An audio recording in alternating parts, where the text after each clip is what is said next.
hablar de dos pontificados, Juan XXIII y Pablo VI, cuya importancia radica fundamentalmente en que uno ha sido quien ha convocado el Concilio Vaticano II y Pablo VI quien lo ha clausurado. Y también vamos a hablar específicamente del Concilio Vaticano II. Con lo cual son muchos temas, no va a ser fácil dar un panorama ordenado y completo, pero vamos a tratar de hacerlo lo mejor posible. Yo pensaba primero explicar quién era Juan XXIII, el pontificado de Juan XXIII, para después hablar del desarrollo del Concilio Vaticano II, analizando dos documentos que son los que más me interesan desde el punto de vista de la perspectiva que estamos dando a este curso, que sería la relación entre Iglesia y mundo contemporáneo, y los dos documentos son la Constitución Gaudium et Spes y la Declaración sobre la Libertad Religiosa Dignitatis Humanae. Para terminar con el pontificado de Pablo VI. Pero hay que tener en cuenta que después de la primera sesión del Concilio Vaticano II se muere Juan XXIII y eligen a Pablo VI, con lo cual explico el concilio, después volvemos algún año atrás para ver todo el desarrollo de este pontificado que duró bastantes años, 15 años en concreto. Bien, Juan XXIII es quizá uno de los papas más populares.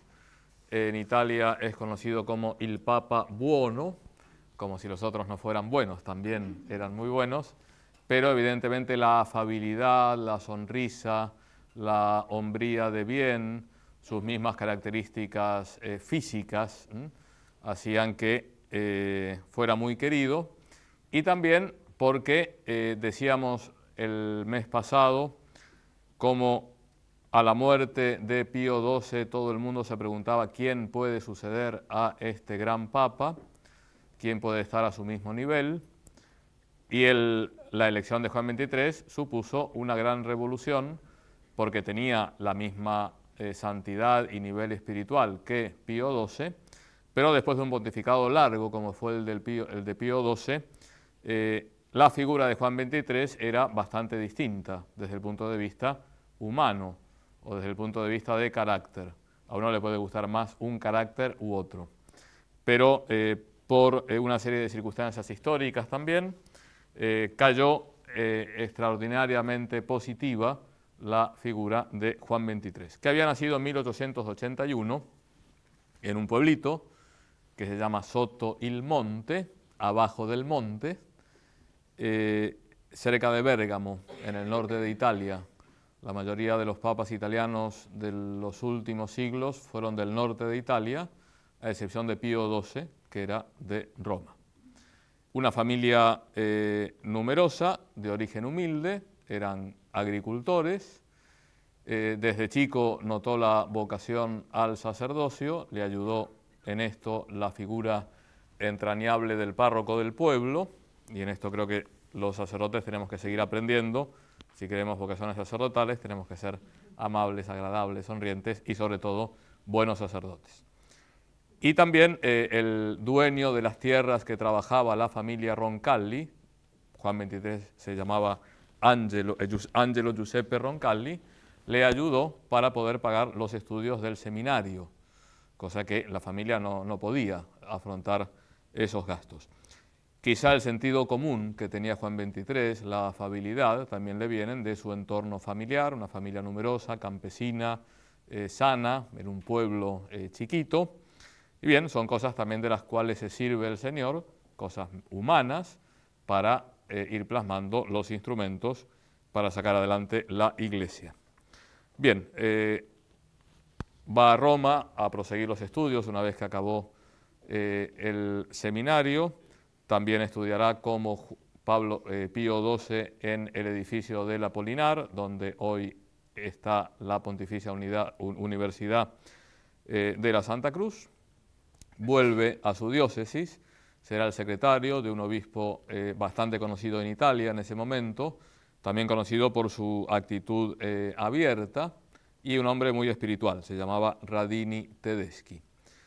Luego será nombrado el encargado en Italia de las misiones pontificias, por eso tiene que recorrer toda Italia, todas las diócesis de Italia, se empapa un poco de la realidad eclesial de ese momento, hasta que en 1925, cuando tenía casi 40 años, Pío XI lo envía a Bulgaria como visitador apostólico, es decir, como una especie de nuncio, aunque todavía no tenía la categoría de nunciatura.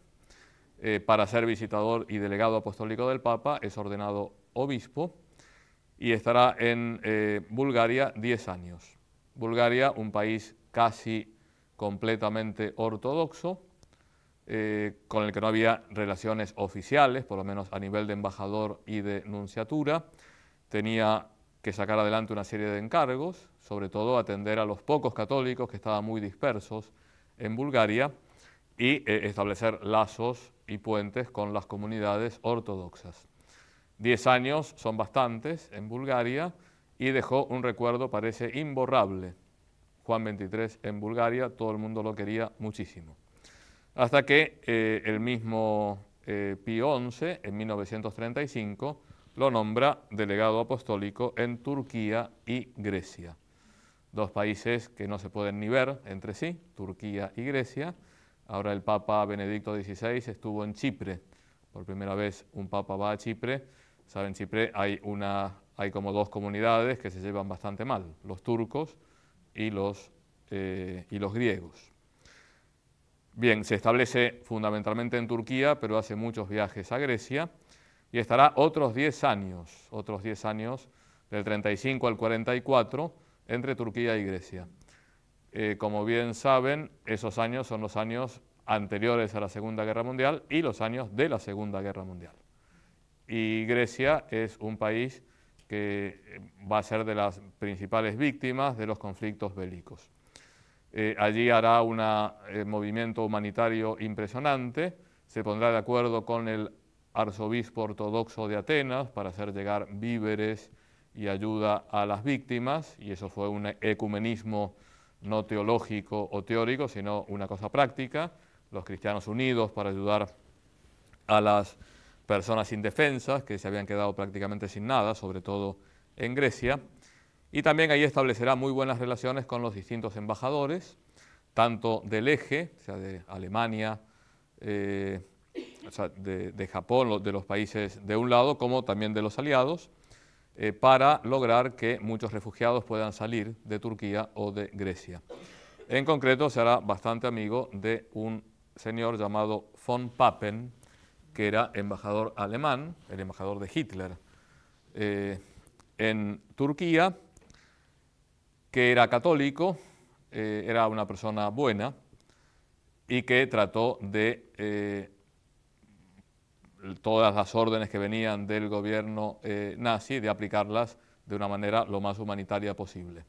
Y en concreto fue el testimonio de Angelo Roncalli en el juicio de Nuremberg que le salvó a von Papen, porque explicó cómo era un quinta columnista, por así decir, dentro del régimen nazi. Y otro elemento que me gustaría señalar de la experiencia greco-turca de Roncalli era que en Turquía, después de una revolución donde sube Kemal Atatürk, hay un gobierno totalmente laicista, es decir, no solo hay separación entre religión y política, sino que la política prácticamente no tiene ninguna presencia pública. Es algo parecido a lo que pasa ahora en Europa Occidental o al modelo francés, aunque la inmensa mayoría del pueblo es musulmán. Y en Grecia es todo lo contrario, es un estado donde hay una total identificación entre la religión oficial, la ortodoxia y el gobierno. Y de hecho ha tenido muchos problemas Grecia en la Unión Europea por algunas limitaciones a la libertad religiosa, precisamente por esta unión tan estrecha entre religión y Estado. Con lo cual tenía experiencia de los dos extremos, un laicismo que no lleva a nada bueno y una confusión clerical que tampoco lleva a nada bueno. Y en el 44, otra vez Roncalli es sorprendido por la providencia, los papas que confían en él, y Pío XII lo nombra nada menos que nuncio en París. Nuncio en París, una nunciatura bastante ambicionada por todo el mundo. ¿A quién no le gustaría ser nuncio en París, embajador en París, cónsul en París? Bien, le tocó a Angelo Roncalli porque se había desempeñado muy bien en estos dos lugares, que no eran el centro del mundo, pero eran lugares tremendamente conflictivos. Estará 8 años en París, dejó también un recuerdo imborrable, cosa complicada para el pueblo francés que venía de una guerra, de la Segunda Guerra Mundial, que habían triunfado, pero a su vez habían sido invadidos por los alemanes y tenían un gobierno colaboracionista. Estaba en el gobierno, por lo menos algunos años de esos 8 años de Roncalli, el general de Gaulle, y de Gaulle quería hacer una depuración de la jerarquía francesa, sobre todo los obispos que habían colaborado con el famoso régimen de Vichy en el sur de Francia. El sur de Francia era independiente, el norte de Francia estaba ocupado por los alemanes, el sur tenía un gobierno títere, un gobierno colaboracionista, y con lo cual quería hacer una purga ideológica de Gaulle y pidió en concreto que la Santa Sede depusiera a unos 30, 40 obispos, nada más y nada menos. Y bien, Roncalli sabrá llevar esta tratativa. No era nada fácil tratar con de Gaulle, que tenía una gran autoestima, no tenía problemas de autoestima de Gaulle. Bien, y en una tratativa muy bien llevada por Roncalli, al final se pidió la renuncia o la disponibilidad de 3 obispos, que realmente era una cosa bastante, mucho más razonable. En el 53, Pío XII lo nombra patriarca de Venecia y le hace cardenal. Ya van pasando los años para Juan XXIII, para el cardenal Roncalli. Él venía de Bérgamo, Bérgamo y Venecia están muy cerca y había muchos lazos, con lo cual se sintió muy en su casa.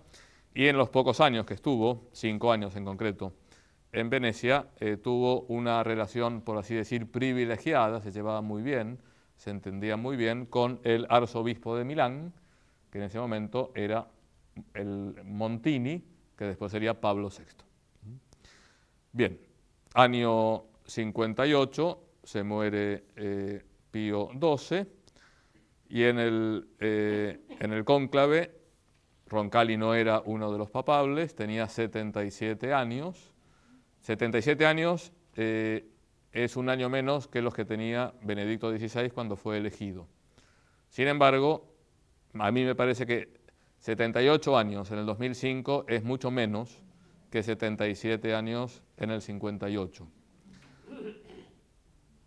Por supuesto, cuando toman el tren desde Venecia a Roma, el secretario le hace un chiste y dice, bueno, saquemos solo boleto de ida, y dice, no, no saque de ida y vuelta, porque yo voy a volver a Venecia, evidentemente nadie me va a elegir.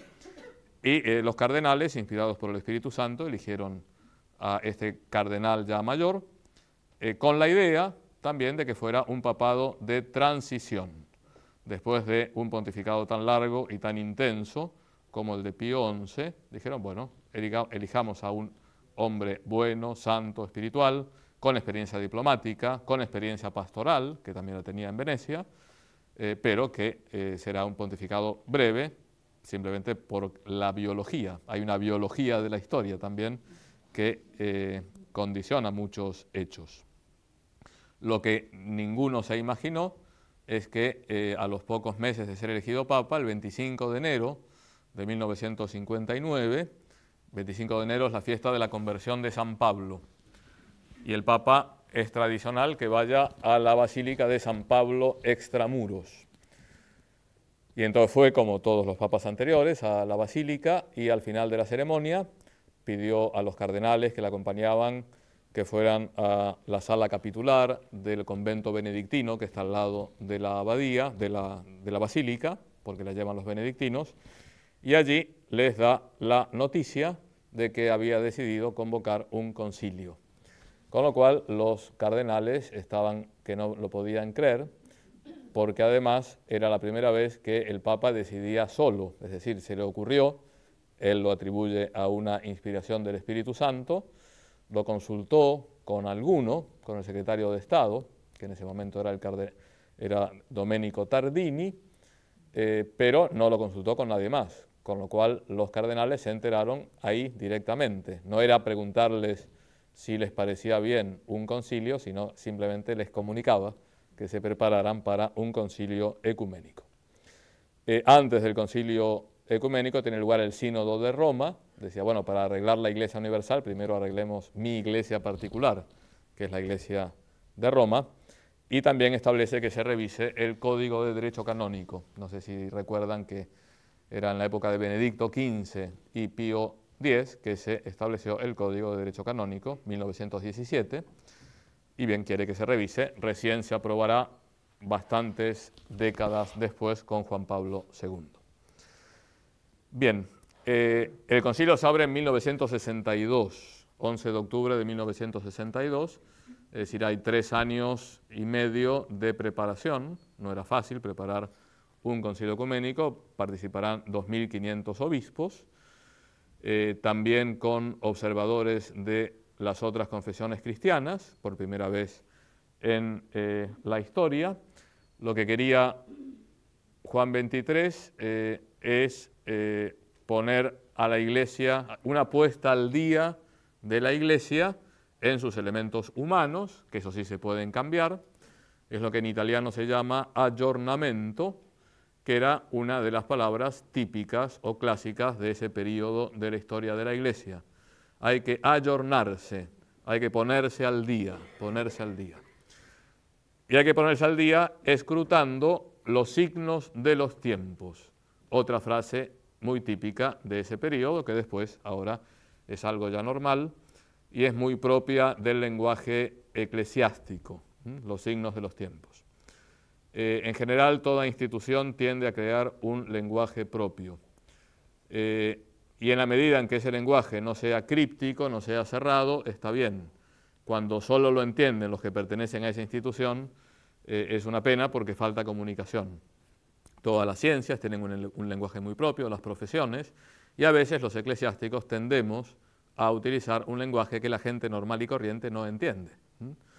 Entonces, no me refiero a estos dos significados que son bastante claros, los signos de los tiempos, lo que pide la gente, cómo va cambiando la cultura y el aggiornamento. Pero después hay muchos otros vocablos a partir del Concilio Vaticano II que han conformado lo que en Italia se llama el eclesialese, es decir, así como es l'inglese, el francese, l'eclesialese, en el lenguaje de la Iglesia. Entonces, en alguna reunión, en vez de decir dónde trabajas, qué parroquia tenés, qué encargo tenés, te preguntan cuál es su identidad de servicio. Dice, ¿cómo? ¿Mi qué?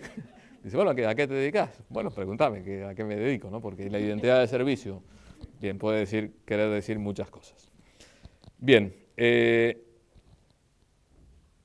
por lo tanto, lo más importante que hace Juan XXIII durante su pontificado es convocar el Concilio Vaticano II el 25 de enero del 59 y lo inaugura el 11 de octubre de 1962.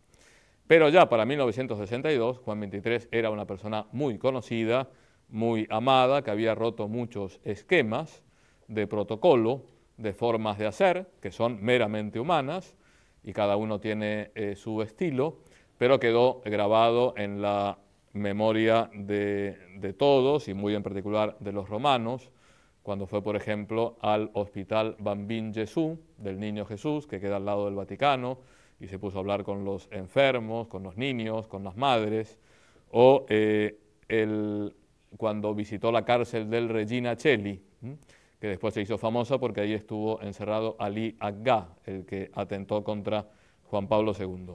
Y hay filmaciones de ese diálogo muy paternal que tiene con los presos, que todo el mundo se pone a llorar. O sea, realmente era el padre de la cristiandad y el padre muy en particular de Roma.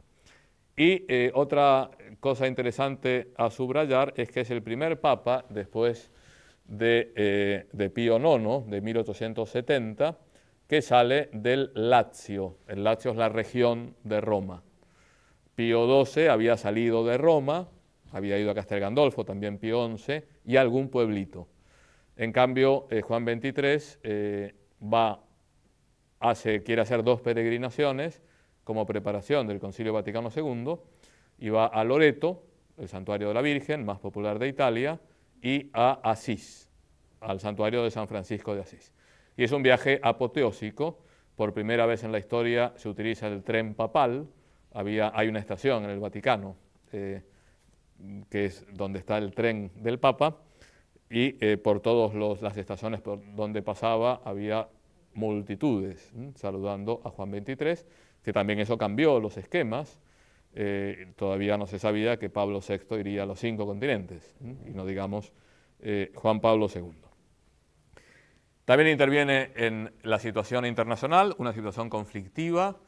Estamos en plena Guerra Fría, después de la Segunda Guerra Mundial, y en concreto tratará de mediar con bastante éxito, aunque los historiadores en esto no están todos de acuerdo. Algunos dicen que no influyó nada, otros dicen que fue decisiva. Las llamadas telefónicas que hizo Juan XXIII a Kennedy y a Khrushchev con la crisis de los misiles en Cuba. Algunos ya tenían uso de razón y se acordarán cómo la Unión Soviética pone unos misiles con alcance al territorio de los Estados Unidos. Se estuvo a punto de una tercera guerra mundial. Gracias a Dios primó la sensatez, y Juan XXIII hace un llamado incluso por radio a la paz del mundo, etc. Y también es Juan XXIII, que ya lo había establecido con toda claridad doctrinal Pío XII, pero Juan XXIII lo lleva a la práctica, el distinguir entre el error y la persona que erra. De tal manera que, por ejemplo, recibe a la hija de Khrushchev y a su yerno, cosa que en esa época era impensable. La Unión Soviética, con todo el poderío que tenía en ese momento, fue muy criticado por ese gesto, pero ya en una de sus encíclicas más importantes, la Mater et Magistra, había establecido esta distinción. Una cosa es el comunismo, el marxismo, la síntesis de todos los errores. Otra cosa es una persona humana que puede estar equivocada, pero que hay que tenderle la mano, con la cual hay que dialogar. Fue tildado de filocomunista por estas aperturas. Todo lo contrario, ningún papa lo ha sido. Y además fue tildado como amigo de los comunistas porque con estas aperturas coincide con que en unas elecciones en Italia los comunistas suben un poquito los votos. Por lo tanto dijeron, claro, Juan XXIII está dando un mensaje ambiguo y hay muchos católicos que han votado a los comunistas. Hay que decir que Juan XXIII, respecto a la política italiana, fue mucho más prescindente respecto a su predecesor, Pío XII, y a su sucesor, Pablo VI. Es decir, hoy ya es algo totalmente superado, pero mientras el Papa era italiano, había bastantes relaciones, canales confidenciales, oficiosos, etc. Juan XXIII realmente respetó mucho la autonomía en lo temporal de los católicos italianos para que siguieran unas decisiones políticas autónomas. La intervención de Pío XII era perfectamente comprensible cuando, después de la guerra, se estuvo a punto de caer en un régimen comunista. Bien, las 2 encíclicas más importantes de Juan XXIII, que le sonarán mucho, son la Mater et Magistra, que la escribe en 1961, es decir, 70 años después de la Rerum Novarum. Es otra de las tantas encíclicas que hacen referencia a la primera encíclica sobre doctrina social de la Iglesia. Y la segunda es la famosa Pacem in Terris de 1963. Son encíclicas de tipo social. En la Mater et Magistra se establece claramente esta distinción entre los errores doctrinales y las personas que se equivocan, y la necesidad de establecer diálogo con todos y la posible colaboración de los católicos con personas que no piensan igual cuando se trata de sacar adelante proyectos que vayan a favor del bien común de una sociedad o de el bien común universal.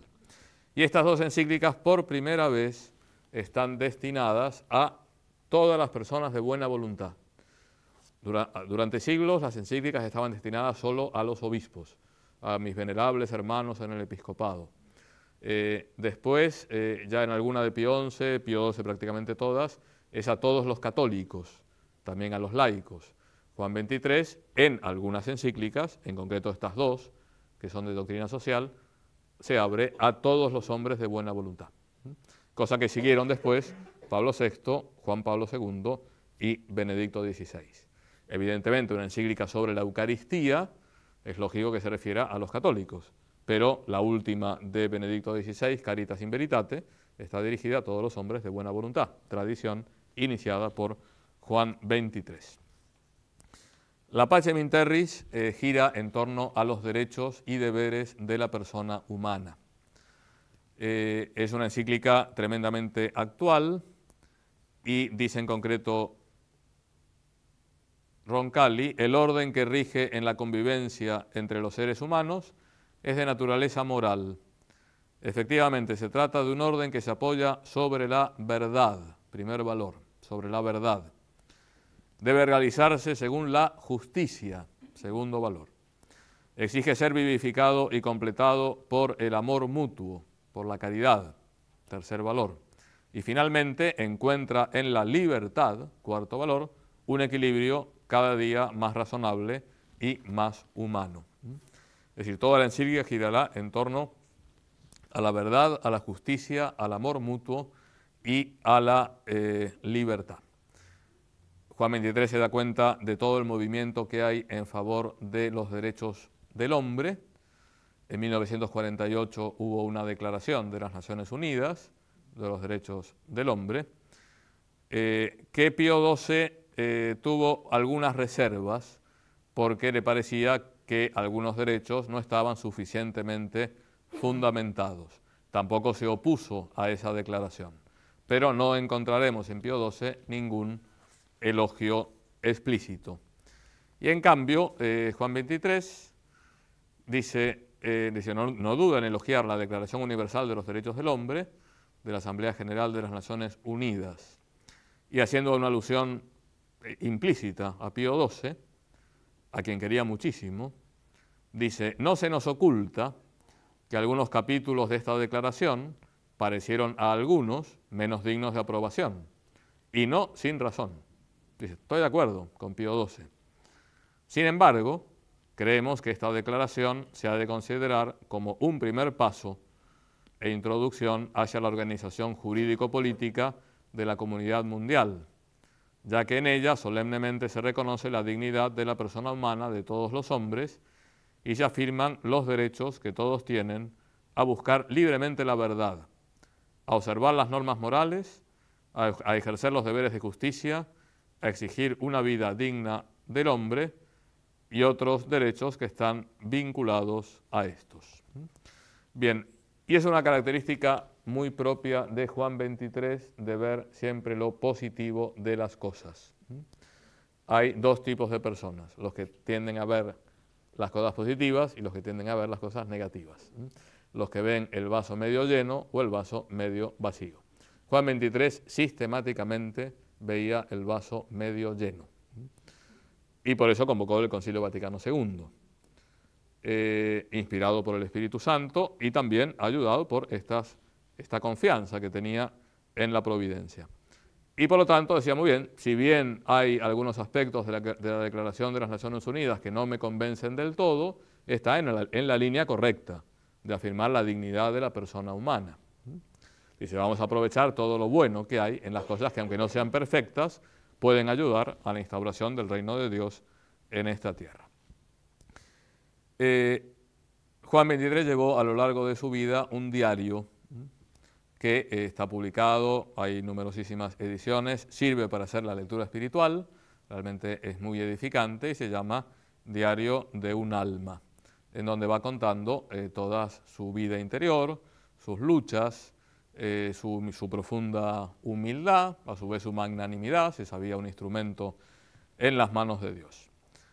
Entonces, prácticamente las últimas palabras, que están recogidas por su secretario, él se murió en, exactamente el día aquí no lo tengo, pero en el 63, les comentó a los que estaban en su habitación, dice: ahora más que nunca, ciertamente más que en los siglos pasados, queremos servir al hombre en cuanto tal, y no solamente a los católicos, sino a todos los hombres, a toda la humanidad. Defender en primer lugar y en todas partes los derechos de la persona humana, y no solamente los de la Iglesia Católica. Las circunstancias actuales, las exigencias de los últimos 50 años, las profundizaciones doctrinales nos han conducido a realidades nuevas, como dije en el discurso de apertura del concilio. No es el Evangelio el que cambia, somos nosotros que empezamos a comprenderlo mejor. El que ha vivido más y se ha encontrado en los inicios del siglo frente a tareas nuevas de una actividad social que envuelve al hombre todo, quien ha estado como yo 20 años en Oriente, 8 en Francia, y ha podido confrontar culturas y tradiciones distintas, sabe que ha llegado el momento de reconocer los signos de los tiempos, tema clave en Juan 23, de aprovechar la oportunidad y de mirar hacia lo lejos. Es un poco el testamento de Juan 23. Creo que tenía razón Juan 23 en convocar el Concilio Vaticano II, que ha dado muchísimos frutos, que seguirá dando muchos frutos. Lo que jamás pensó Juan 23 es que iba a haber unos años de postconcilio muy duros, tremendamente duros. Quizá ya lo atisbó en las primeras reuniones del Concilio Vaticano II, que pensaba que los obispos iban a aprobar todo lo que venía directamente de la curia romana, y no fue así. A la larga ha dado muchísimos frutos de santidad y fantásticos y maravillosos, y lo seguirá dando, pero son frutos que también son consecuencia de un dolor y de un sufrimiento muy grande, de años de gran confusión. Y por eso quizá la imagen de Juan 23, optimista, humanamente hablando podríamos llamarla un poco ingenua, será bastante distinta a la actitud existencial de preocupación, de sufrimiento, de profundo dolor que tendrá Pablo VI cuando termine su pontificado. Bien, en el año 2001 Juan Pablo II beatificó a Juan XXIII junto con Pío IX. Entonces son dos personas muy distintas, dos estilos diversos, dos épocas diferentes, pero la misma santidad, y eso es algo que nos tiene que llenar de orgullo, ver personas tan distintas, épocas dos épocas complicadas, y sin embargo Juan Pablo II quiso unir los dos papas para beatificarlos, y esperemos que pronto sean canonizados. Es impresionante ver en San Pedro como en la tumba de Juan XXIII está el cuerpo, está incorrupto el cuerpo de Juan XXIII, hay muchísimos peregrinos que van a rezar allí. Menos que a Juan Pablo II, también por la novedad, pero es una de las tumbas más visitadas y hay auténtica devoción popular a Juan XXIII. Bien, hemos dado un panorama muy sintético, aunque ya me gasté la mitad de la clase en este pontificado relativamente breve, pero para nada de transición. Juan XXIII cambió la historia de la humanidad, o por lo menos cambió la historia de la Iglesia Católica en el siglo XX y en las primeras décadas del siglo XXI. Bien, decíamos que el Concilio Vaticano II fue convocado en 1959, hay una serie de pasos que se dan para la organización, hasta que el 11 de octubre de 1962, Juan XXIII, con un discurso memorable, inaugura la Asamblea Conciliar. Entonces, ha habido 4 etapas del Concilio Vaticano II. Uno puede pensar, pero todos esos años estuvieron todos los obispos reunidos todo el año. No, no es así. Son algunos meses que trabaja el concilio, después vuelven a sus diócesis, porque hay que sacar adelante el gobierno ordinario. Entonces, la primera etapa va del diciembre del 62 al junio, perdón, la primera etapa va de octubre del 62 a diciembre del 62. En 1963, el 3 de junio, muere Juan XXIII. El concilio entra en un paréntesis. El nuevo papa podía clausurarlo, podía decidir no continuar con el concilio.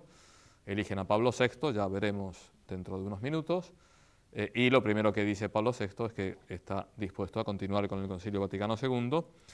Y la segunda etapa se abre el 29 de septiembre del 63 hasta diciembre del 63. Es decir, son habitualmente los últimos meses del año. En el primer periodo, la primera etapa, se aprueban 2 documentos. Yo voy a nombrar todos los documentos del Vaticano II para que suenen. Me imagino que suenan. Pero para recordarlos, y vamos a analizar solo 2, los que más nos interesan desde la perspectiva de este curso. Entonces, ya en la primera etapa se aprueba la Constitución sobre la Sagrada Liturgia, que dará mucho que hablar, es la reforma litúrgica del Concilio Vaticano II, en un documento que se llama Sacrosanctum Concilium. Y luego un decreto sobre los medios de comunicación social, que es Inter Mirifica. En la Universidad de la Santa Cruz trabajé bastantes años en la Facultad de Comunicación y por lo tanto este documento era muy analizado. Y había un profesor que es muy divertido, italiano, que decía, bueno, vamos a hablar de la Inter Mirifica. Inter 3, Mirifica 0, por el Inter de Milán. Entonces ahí los alumnos ya descansaban un poco y luego se metían en las profundidades de la Inter Mirifica. En la segunda etapa, decíamos que es del año 63, se promulga quizá uno de los documentos más importantes del Concilio Vaticano II, que es la Constitución Dogmática sobre la Iglesia, Lumen Gentium, la Lumen Gentium. El decreto sobre el ecumenismo, Unitatis Redintegratio, y el de las iglesias orientales, Orientalium Ecclesiarum. Este es mucho menos conocido, por lo menos en el mundo latino. Bien, entonces, y la cuarta etapa se desarrolla entre el 14 de septiembre y el 8 de diciembre de 1965. Se clausura en la solemnidad de la Inmaculada Concepción. Es la etapa más prolífica, donde se decretan una serie de documentos, la Christus Dominus sobre los obispos, la Perfecte Caritatis sobre los religiosos, la Optatam Totius sobre la formación sacerdotal, las declaraciones sobre la educación cristiana, Gravissimum Educationis, sobre las relaciones de la Iglesia con las religiones no cristianas, Nostra Aetate, esta es muy importante, donde se habla del judaísmo, del islam, etc. La Constitución sobre la divina revelación, sobre la Sagrada Escritura, Dei Verbum, también fundamental. Y en la víspera de la clausura, había que terminar de aprobar los documentos, se aprueba la Declaración sobre la Libertad Religiosa, Dignitatis Humanae, los decretos sobre los sacerdotes, Presbyterorum Ordinis, sobre las misiones, Ad Gentes, y la Constitución Pastoral sobre la Iglesia en el mundo moderno, que es la Gaudium et Spes. Con lo cual, los 2 documentos que vamos a analizar en pocos minutos se aprobaron en la víspera de la clausura del concilio. Aunque había una unidad de fondo en el concilio, como suele suceder en cualquier reunión donde se juntan 2 o más personas, hay distintas visiones, distintas sensibilidades dentro de una maravillosa unidad como es la propia de la Iglesia Católica. A mí me tocó participar en la Asamblea General del Episcopado Latinoamericano en Aparecida, que éramos 300 personas, y aunque todo el mundo quería servir al Papa, estar muy unido al Papa y apoyar la evangelización en América Latina, había opiniones distintas sobre cuáles eran las prioridades, cuáles los métodos, y eso es natural, y es lógico y es bueno que sea así, con tal de que mantengamos la unidad en la fe, en la doctrina, en la obediencia, en la necesidad de salvar a las almas. Bien, entonces se podría decir que ya desde el primer momento del Concilio Vaticano II se vio por un lado la los cardenales y obispos de la curia romana, es decir, quienes gobernaban, quienes ayudan en el gobierno del Papa, que tenían una visión quizá demasiado centralista, que ya habían preparado esquemas para todos los documentos, dando un poquito el trabajo más o menos hecho, una cosa prehecha, como una pizza que después uno mete y tiene que calentar.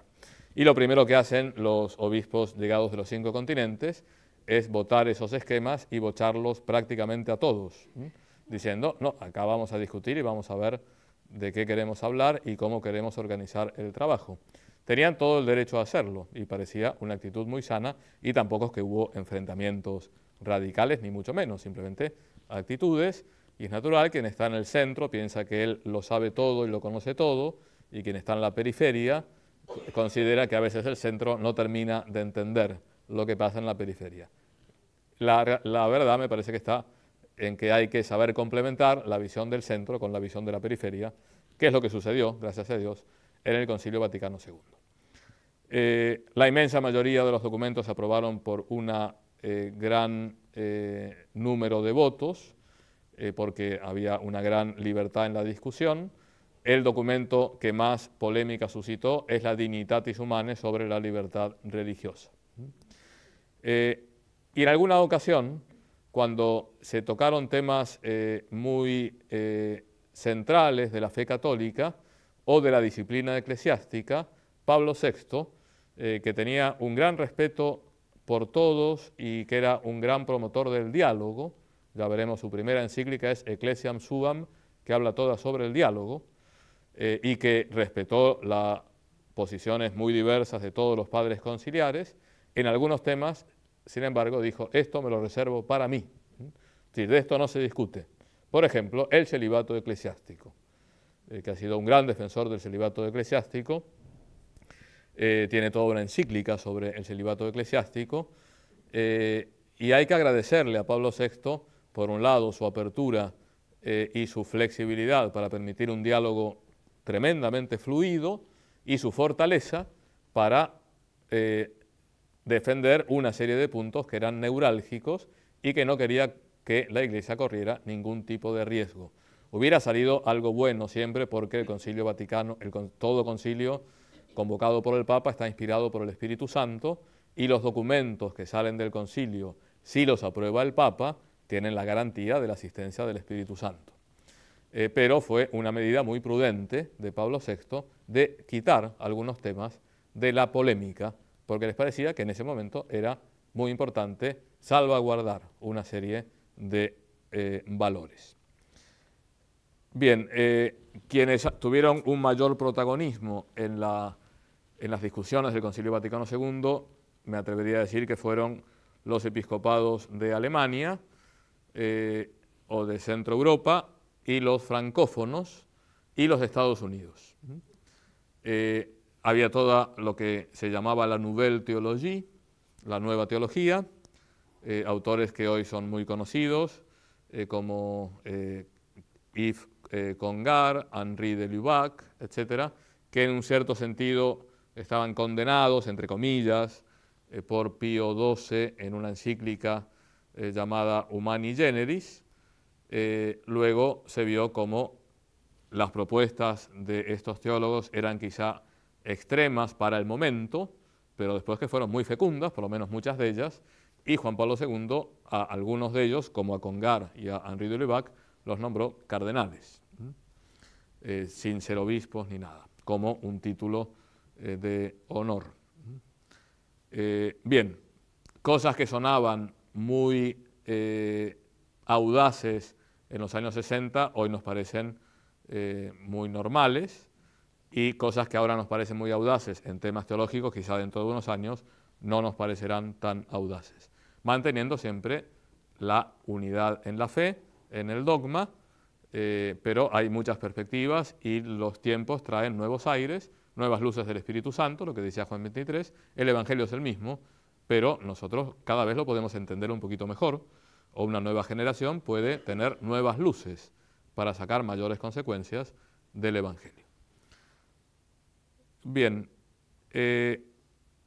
vamos a hablar de la Constitución pastoral Gaudium et Spes de la Iglesia en el mundo contemporáneo y la Declaración sobre Libertad Religiosa Dignitatis Humanae. Como es un tema AC y ya llevamos casi 45 minutos, terminamos acá, hacemos una pequeña pausa, vemos estos dos documentos y abordamos el pontificado de Pablo VI.